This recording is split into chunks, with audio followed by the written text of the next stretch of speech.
Okay, it looks like we are live. Good evening, everyone. Thank you for checking out our live stream. We're going to, for the next several minutes, we'll just talk about Saturday severe weather chances. Obviously, we've been talking about this for several days now, and we want to show you first off the latest map from the Storm Prediction Center. If you haven't checked our forecast updates that we posted this afternoon, they did put out a moderate risk of severe weather across parts of the tri-state now. This was upgraded with a noon update today. We have much of our southern Illinois counties under that moderate risk. That includes about parts of Posey County and southwest Indiana, just west of Evansville, and also down across western Kentucky, and then extending throughout southern Missouri, where we are looking at the potential of a very significant severe weather outbreak setting up from the plains eastward through our area tomorrow night. Now, the question will be how those storms, how they maintain themselves as they push through, and whether or not they kind of get shoved further to the south once they get, further east across the tri-state. We'll talk all about that here in this update, of course. But what's amazing are these probabilities for severe weather. We have a 45% risk here in that purple. And whenever you see the hatched area on the Storm Prediction Center map, that means the potential is there for significant severe weather. That means hail that could be the size of, golf ball, baseball size, maybe even larger. Again, especially over southern Illinois and far west Kentucky will be the greatest concern for that. And also the potential that we could see a couple significant tornadoes in there. I think the greatest tornado potential would probably be a little bit further west. I'd say especially Missouri. And I think you guys probably agree with me on that. Those storms will probably congeal into that mesoscale-convective system and just kind of be more of like a Boeing segment of storms as it pushes east into the tri-state area tomorrow night. Now, I mean, that doesn't mean we can't get tornadoes. I mean, we definitely could see isolated tornadoes. We could see some large hail, obviously, with that. My greater concern is the potential for widespread damaging wind as that plows through here. And again, exactly how that takes shape as it pushes through the area is still kind of uncertain, especially once it gets further east here. There's still some wiggle room, I think, in the placement of this risk, depending on how things trend with the data over the next 12 hours or so. But anyway, I'm going to go through the short-range models here in a second. I posted this yesterday, and it's basically nothing's changed as far as our thinking with the severe weather chances. And I'm going to go to the short-range models here shortly, but we're looking again tomorrow afternoon. That's when we're going to have to watch for some discrete cells that are going to be across the area. We're going to have this boundary setting up from those storms tonight are going to kind of push to the south and leave like a trailing boundary. And that could be enough to spark additional storms through today, tomorrow. And we're going to have a pretty unstable atmosphere, very unstable by the afternoon. So those storms that can kind of develop here could pose a threat for all modes of severe weather, hail, damaging wind, and also we can't rely on isolated tornadoes as well, especially with discrete cells. That does increase the tornado chance. That's something we'll have to watch as we go through the afternoon and evening hours tomorrow before that complex of storms comes through. Later on in the evening hours and overnight hours, that's when we're likely going to see that Boeing segment of storms plowing eastward into the lower Ohio Valley and posing a widespread wind damage and large hail threat. And again, tornado, we can't rely on isolated tornado, but I think the greater, certainly more widespread concern would be that damaging wind with that as that pushes through the area tomorrow night. And I'm going to go back to that map here in a second, kind of discuss, how you can get warnings and what you can do to prepare. But first off, I want to kind of show you what we're looking at on the short-range models with this setup. First off, I'm going to actually show you the radar. Right now, we're quiet. We mentioned yesterday that we had a marginal threat for severe storms. That's really, it looks like it's going to stay just north of us as far as the greatest severe risk the rest of the evening. We actually have a severe segment of storms that's going to push towards Indy. They're in central Indiana, but that should stay north of the tri-state. But what happens here as this pushes through, it's going to leave this trailing boundary as we go later on in the overnight hours, and that's going to kind of set up here along I-64 and then down towards the Ohio River. And that's going to be something that could spark a few storms later on tonight. Not going to be widespread, but we can't rely on a few storms developing later on tonight with a lot of lightning and heavy rain. But right now, the severe risk for us looks very low tonight. But that's also going to play a role in what happens tomorrow, as those that boundary will be just like a mechanism for storms to pop up there. So it's something we'll have to watch. And looking at the short-range models, if you're just tuning into our live update now, this model is doing a really good job actually on the storm complex that's been setting up to the north. I'm sure you guys can see this here. This actually looks really close to what the radar was showing to our north. So I'm kind of interested in seeing what this is showing for tomorrow, but it shows those storms up there towards Lafayette right now. That's north of our area. Those push to the east there. But what you see is it kind of leaves this trailing boundary here overnight. And we'll have to watch. This could lead to some isolated activity later on tonight. And also as we go into today, tomorrow, it's just gonna be kind of, this boundary is just gonna be kind of hanging out and just sitting here. And that could spark additional storms going through today, tomorrow, especially once we get some daytime heating. And real quickly, I want to look at the HRR model because it's also showing a similar theme there with those storms tonight and into tomorrow. We get some isolated storms. It's showing parts of West Kentucky and a little bit of a better chance there for some storms to get going tomorrow morning, especially towards the Tennessee border and there across West Tennessee. So that's something we'll have to watch. But by all means, let's focus on tomorrow evening and tomorrow night, because that's when the severe threat, of course, will be going up big time. I showed you that severe risk earlier. Again, we have the enhanced threat over much of Indiana and parts of Kentucky, and then the moderate risk, which includes a good part of southern Illinois and extreme West Kentucky, and that's where those high severe weather chances will be. And looking at the short-range models as we go through today, tomorrow, again, we're going to start off the day with some scattered activity on the radar. I think especially south of the Ohio River, we could see a little bit of a better chance for some scattered activity through the morning. And we'll likely have a little bit of sunshine breaking through from time to time as well. As we go through the afternoon hours, this model is really kind of picking up on the idea that we're going to see additional storms firing up tomorrow with that boundary setting up here, enough to kind of overcome any capping in the atmosphere, that boundary, and that's going to allow for those storms to pop up. So by the time we get to, this is by, 2 o'clock in the afternoon, and it's showing a pretty good scattering of storms here, perhaps a few stronger storms. And we're going to have a pretty unstable atmosphere through the afternoon and evening. So those storms have to be watched. And this model is even showing storms to the west trying to get going here and pushing into the area. By the time we get to, this is about 8 o'clock in the evening. If this is right, we'd have storms over southern Illinois, West Kentucky, kind of in this bowing shape here that would lead to more widespread damage and wind concern. Now, as this pushes to the east, and again, there's still question marks. How does it going to evolve as it pushes through? This model kind of showing it kind of getting shoved a little bit further off to the south.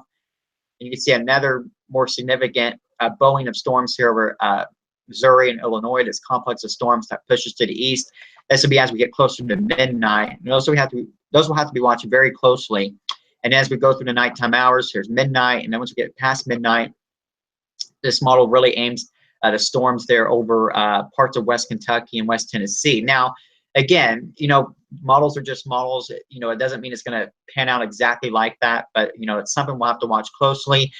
Question right now is just how much of a southward dive are those storms going to have as they push through the area. So that kind of leaves parts of Indiana in a little more question at this time. I certainly think you're going to be into play for those severe storms and the damaging wind concern, but there are question marks still in the forecast, especially for you guys, regarding how this will set up. But anyway, I want to show you something real quickly. We've talked about the instability values, again, being really significant tomorrow. This is looking at a Schreck plume, these short-range, high-resolution models. This is for Evansville. Still showing a strong amount of instability tomorrow. Now, I will admit this has come down a little bit for Evansville, and that's kind of based on the idea that we're going to have more clouds tomorrow, during the day with those scattered storms. And that would help to lower the instability a little bit. I mean, we're still talking values here, between 2,000 and 3,000 joules per kilogram. Still very significant and very unstable atmosphere. And so that's something we'll have to be watching as we go through today and looking at the shear. Again, we're looking at values here pretty strong, looking at shear values here of about, between 40 and 50 knots. And that's enough, certainly. When you combine that with a huge amount of instability, we're going to get some severe storms. So that's just kind of the breakdown right now of what we're looking at. And I want to go back now to the PowerPoint I made here. We're going to kind of go through kind of what you can do to prepare. Obviously, it's a big weekend. A lot of people are going to be out doing outdoor activities, whether it be out camping somewhere or just having a cookout at home. Maybe you're not going to be paying as much attention to the weather as you otherwise would be.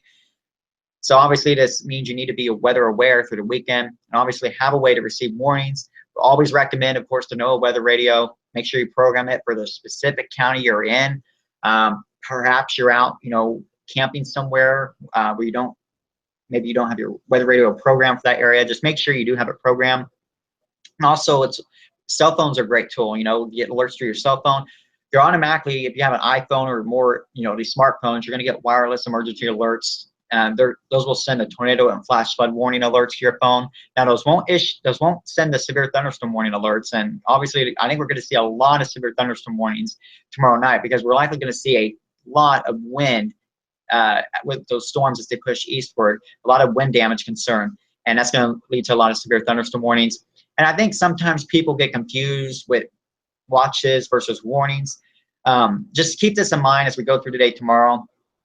Anytime they issue a watch, whether it be a tornado watch or a severe thunderstorm watch, that means conditions are favorable for severe weather. It just means, it's time to prepare for possible severe storms. Have that plan of action in place. Kind of go over it with your family and practice, and make sure you know what to do when the warning is issued. And of course, warning just means take action. That's when you need to go into your safe place, take shelter. And obviously, with it being a big weekend, that people might be outside, maybe you're going camping, maybe you're going to be sleeping in a tent. Well, the thing is, if severe weather warnings are issued, you've got to have a more sturdy place to go. And also, another thing I'm concerned with is flooding with these storms. Have a lot of moisture in the air. These storms can have a ton of rain in a short period of time. So, any little creeks and streams can turn quickly into swiftling rivers when you get an inch or two of rain in just like an hour's period of time. So that's going to be another concern. You want to make sure you know exactly where to go. Have that sturdy structure that you can go quickly and take action when a warning's issued to stay safe. And remember, lightning is a hazard with any thunderstorm. There's probably going to be a lot of cloud-to-ground lightning tomorrow night with those storms. All that moisture in the air. So lightning's always a hazard. That can cause enough problems of its own as well. So that's just kind of a quick breakdown of what we're watching right now for those storms tomorrow. And I didn't know if you guys want to add anything, if I missed anything so far. Hey, Nathan. Yes. Hop on Tropical Tidbits and take a look at the NAM 12 km and 32 km. Yeah, I only had that one model up here. Yeah, I'll take a look at that here. And as we go through today, tomorrow, again, this is the regular NAM, the 12-kilometer version. This is by the time we get to the early evening hours by 8 o'clock Central Time. And you can see it's showing a very intense bow echo here across Missouri, this very intense complex of storms really pushing into St. Louis by that time. And as we go through the rest of the evening, we're going to have to watch that very closely. This is by the time we get to I believe this is 10 o'clock. Sometimes I get those times up there confused, but you can see it's showing by 10 o'clock just a very, very nasty looking bow echo. I mean, if this model was right and this actually happens, which is very, very possible, honestly, given where the risk zones are placed right now, the radar could look something like this. And this would pose a widespread wind damage concern. I mean, this could be something where you're going to have many, many counties up and down under severe thunderstorm warnings for wind damage, possibly 70, 80 mile per hour wind gust. This could be really an intense derecho type situation going through southern Illinois and West Kentucky, and even pushing into Indiana as well by the time we get to around 11 o'clock and midnight. And again, still, we'll see how those evolve as they go through Indiana, and then we have more storms kind of pushing to the south there. They kind of feed on that moisture to the south and kind of pull to the south by the time we get to the late night hours and early Sunday mornings pushing out. But yeah, that's Tony, that's a concerning look on that model. If that's right, that would really widespread wind damage, and that's really my biggest concern right now with the storms tomorrow night. Right, and the NAM 32 km was a lot more aggressive. Yeah, let's take a look at that too. This is a little bit of a coarser resolution model, but again, here's a look here. By the time we get to early evening hours, very intense storms out of Missouri through southern Illinois. Again, like I mentioned earlier, we're going to have all that instability building up, and as long as we don't have much of that cap's going to break here, and those storms are going to quickly be able to get going here in a very unstable atmosphere tomorrow evening. You can see that bow echo of storms plowing east through the area.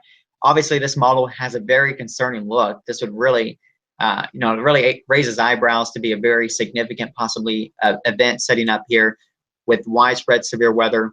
Again, wind damage, in my opinion, would be the greatest concern. We can't rule out isolated tornadoes. You can't ever rule that out, especially we've got some spin, low levels of the atmosphere, and also in there that could produce a little bit of spin, could produce a quick spin up. And again, this is going through about midnight tomorrow night. So just keep that in mind as you're looking at this. So this will be around, the models continue to kind of show that time frame there, but from about 10 o'clock tomorrow evening for about 2 in the morning. Really need to be on alert there for those severe storms pushing through. And then they kind of pull to the south there into Tennessee by the time we get to, 3, 4, 5 in the morning. But yeah, that's, Tony, that is a very concerning look on that model. Honestly, I hope it doesn't pan out like that, because if it does, that would certainly be a very widespread severe weather situation, obviously setting up tomorrow night. Right. Could be talking the potential for widespread power outages if that model were to verify. Yeah, exactly. I think a lot of times with severe weather, people are always so concerned about the tornado potential. People say, okay, what's the chance for tornadoes? Well, the thing is, with this setup, we certainly have potential for tornadoes, but also wind damage will be widespread. Wherever that bow echo plows through, there will likely be widespread power outages. I mean, just very widespread. And that's my big concern there with those storms tomorrow night, widespread power outages. And a lot of trees can get knocked down as well. And I think that's what we really need to be concerned about tomorrow night. These storms are going to have a lot of energy to work with as they push east. And, this is certainly something we're going to have to watch really, really closely. And we've been, talking about this all week, of course. All of our viewers know that, this has been something we've been watching for days. And we're just seeing this kind of verify now on what we're really looking at here for the weekend. Everything's kind of coming together from what we've talked about over the past several days here. Right, and now we want to emphasize we're not trying to create a scare or anything. We just want to emphasize that now is the time to have your severe weather safety plan in place should severe weather strike your area. Everyone needs to know where they're going to be and what they're going to be doing at the time that these storms potentially move through the area. Absolutely, yeah. Good point there. Yeah, as I mentioned earlier, I worry about people that are, people think, weather people, they don't know anything. Let's not worry about it. We're going to go camping. And then, you just really need to take this seriously. We hope, it doesn't pan out like it could. Just know the potential is there for a very significant severe weather situation tomorrow night with this setup. And that's why we're really wanting to, keep you guys on alert, letting you know what the potential is with this setup. And again, we hope the potential is not realized. And the thing is, there's never a guarantee. We're not trying to scare you guys and panic and trying to overhype the situation, because there's no guarantees on weather. And I do want to mention that clearly. People say, another system that the weather forecasters got wrong. The thing is, we're not saying it's definitely going to happen. We're saying that there's a very likely chance. At least parts of the area will certainly get hit. It looks like with severe weather tomorrow night. We just want people to be aware. Because if things can get going, if this thing can get going like it could be pretty significant and very, severe here. So that's why we're just trying to keep you guys on alert and let you know, what we're expecting and what you can do, to take action and just be safe. We want you, because that's our #1 goal, to keep you guys prepared, and of course for you guys to be safe and know your plan of action and know where to go. Just know what to do. Just have that way to receive warnings throughout the weekend so you can be weather aware.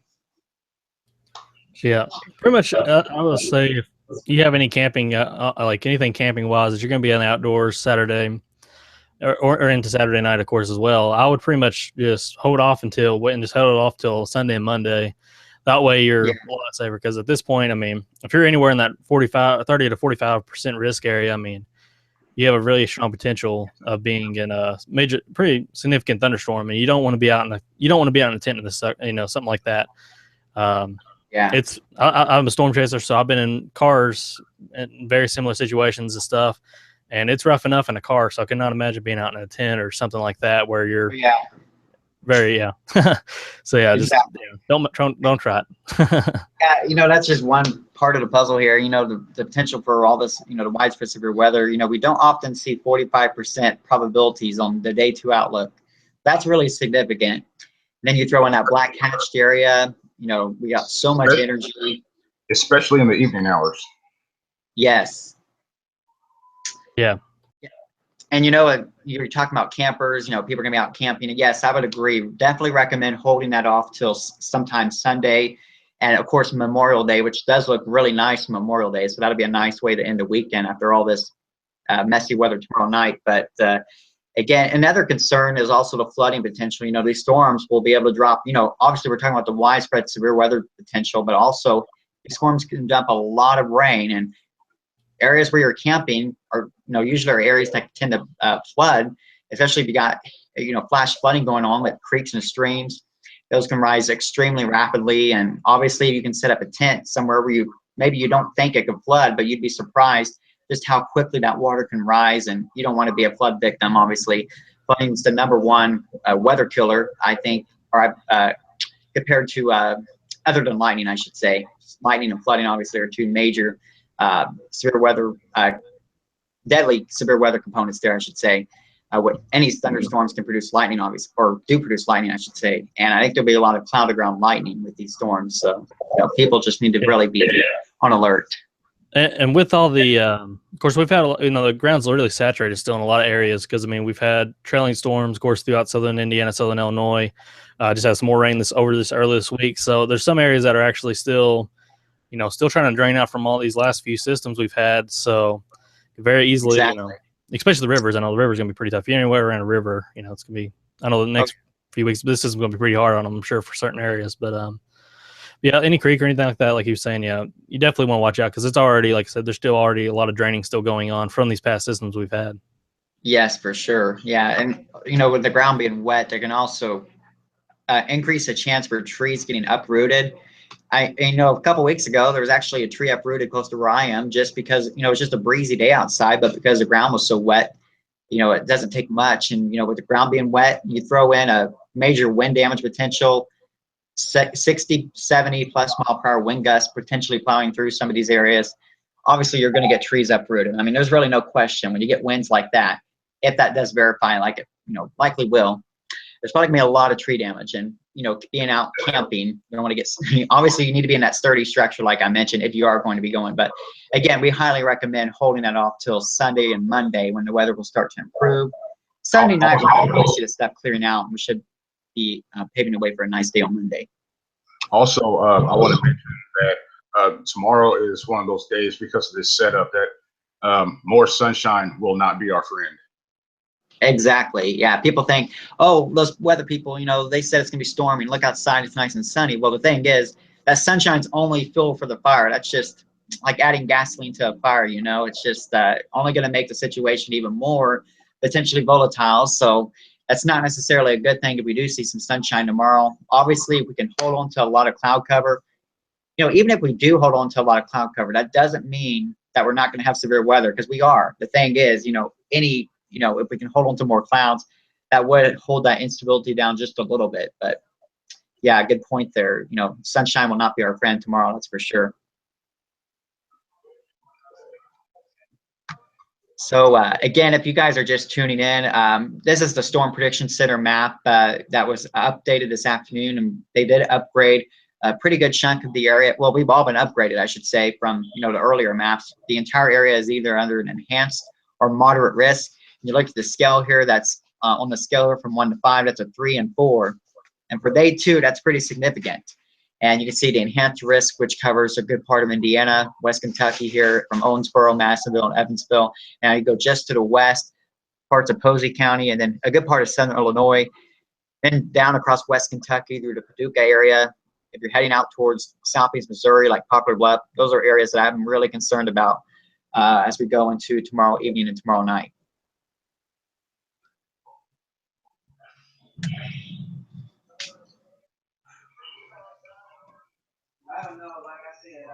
So I think we pretty much covered, you know, the severe weather, the Storm Prediction Center map. We kind of looked at the risk with those storms, and we kind of went through some of the timing. And the timing's not going to be exact, you know, from what the models are showing. Do you guys still have a few minutes here? I want to kind of go through the timing again. Yeah, go ahead. Okay. All right. I want to go through kind of the timing again on these short range models. Again, this is a NAM model. I'm going to go back here. Again, it's doing a pretty good job on those storms to our north. Let me quickly kind of pop up the radar. Again, there's some storms to the north. Those are going to miss us to the northeast, but heads up near Indy for severe weather this evening. Looks like we have funnel cloud reports up here. But anyway, here in our area, we're pretty quiet. A few returns on the radar now there in southeast Illinois. We're going to be seeing those storms plowing through Indiana tonight, but also that's going to leave kind of a trailing boundary. Could spark a few widely scattered storms overnight here in our area. And then going through the day tomorrow, we'll have the chance for some widely scattered storms. I think especially south of the Ohio River, we'll probably have a little bit of a better chance through the day tomorrow. Probably give me a little bit of a better spark down there. And then going into the evening, this is why we're going to be watching really closely. This is a very strong piece of energy moving through the plains. We're going to see these storms coming together here in this very significant severe weather storm complex, I should say, called these mesoscale convective systems, mesoscale convective complexes, and vortexes, so on and so forth, each kind of having a little bit of a different definition. But we're going to have to watch this closely as it plows eastward. This is going to have a classic, high wind potential with it. We could see widespread wind gusts with this 60, 70, 80 miles per hour. So much energy in the atmosphere, that's going to really be a concern there for some really high wind gusts there. And this model really honing in on southern Illinois with really seeing some pretty significant wind potential with those storms tomorrow night. And then that pushes eastward, even in parts of Indiana, West Kentucky, as we go through midnight tomorrow night, or 1 a.m., I should say. And then beyond that, those storms push into Tennessee. So again, it looks like we have a pretty active night on the way tomorrow night. That is for sure. And obviously, we hope that, there's no guarantees. We hope that, the severe weather potential can kind of be lessened any way possible. But we just want you guys to be aware of what could happen here. We're not trying to hype things up. We're just going to our job is to prepare you guys. We're preparing you guys for what could be, a significant severe weather event for a good part of the area. So again, I just want you guys to be weather aware going through the day tomorrow and tomorrow night.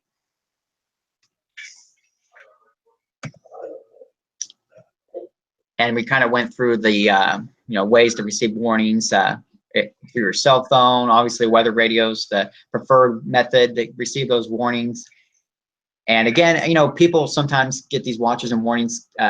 Make sure you understand the difference. A watch, whether it be a severe thunderstorm watch or a tornado watch, that just means conditions are favorable. The atmospheric conditions are favorable for storms and severe weather, and that means that's the time to prepare for those severe storms. When a watch is issued, make sure you know where to go if you need to seek shelter. Make sure you know where that substantial structure is. Have your plan ready. So when that warning's issued, that's when you take action. You don't wait 5 minutes after the warning's issued to say, oh, well, we're going to take shelter. Once that warning's issued, you take shelter right then. Make sure you go to your safe spot. And of course, we mentioned earlier, remember, regardless, lightning will be a hazard with any thunderstorm, obviously. So just be weather aware going through the day tomorrow. And this was actually an analog that I put up here. Some analog data has been really showing the storm potential here tomorrow night. This is the top 15 analogs percentage of exceeding one severe weather report, and kind of honing in on our area. This was actually yesterday that I put this up here, but it's kind of cool to look at that.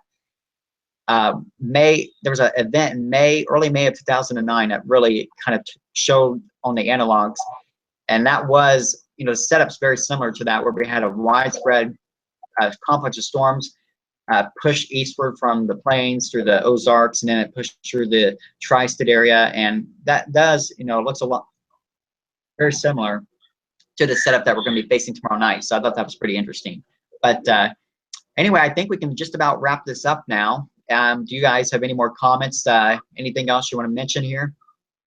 No, basically, everyone just needs to pay close attention to the weather over the next 24 to about 36, 48 hours or so.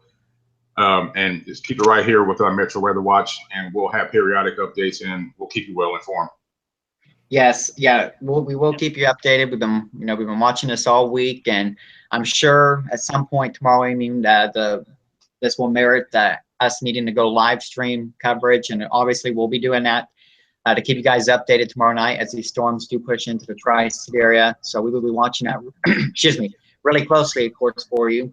And we appreciate you all for, of course, for keeping it here, for and trusting us for your weather information here in the Tri-State. We've been, working hard throughout the week, watching this. We've been watching every single model run come in all day, all night, just watching this and keeping you guys updated. And, we talked about this really starting on Tuesday. We really mentioned it, and here we are at a Friday, a couple days, or really a day now before the event, and we're really seeing the data hone in here on this severe weather event that's going to be setting up tomorrow night. So